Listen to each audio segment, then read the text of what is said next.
অসমত এইবাৰ যেতিয়া সেন্সাস হ'ব সেন্সাসৰ যেতিয়া ৰিজাল্ট ওলাব মোৰ কথা আজি আপোনালোকে লিখি ৰাখিব সেই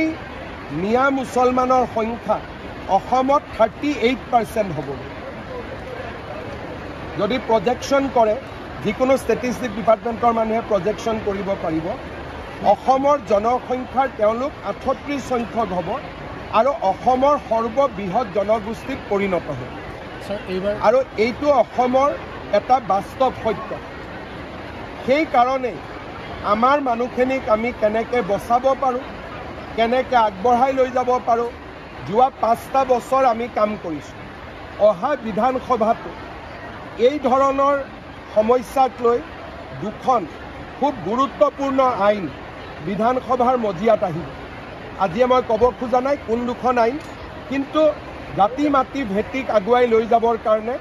দুখন আৰু ইম্পৰ্টেণ্ট বিধায়ক আহিব যদি যোৱা 30 বছৰত আমি যোৱা 5 বছৰত কৰাৰ দৰে প্ৰচেষ্টা কৰিলোহেঁতেন আজি হয়তো আমি সংকটত ভুগিব নালাগিলেহেঁতেন যি নহওক এতিয়া এখন যুদ্ধ আৰম্ভ হৈছে ইয়াক আমি আকাংক্ষিত লক্ষ্যলৈ লৈ যাব লাগিব